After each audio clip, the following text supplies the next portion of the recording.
Right guys, I'm going to have a go now at this one, which is a, see that, bird 5-pin. It's actually brass, but it's got like a chrome face on it. And again, I'm going to be picking it upside down this way, just so I can get it in the vise properly. Because if I put it in this way, under here, this little fella here gets caught, and it's just a bit of a pain. So if I get one of those vices where it has more at the front here, I can put it in right way up and I can do it properly, but for now this will have to do. So again, Peterson and a Peterson.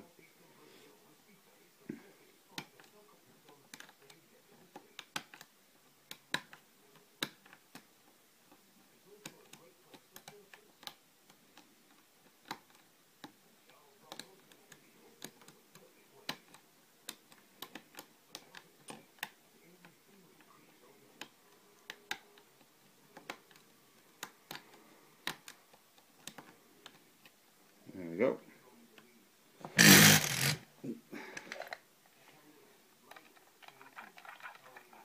Cheers guys.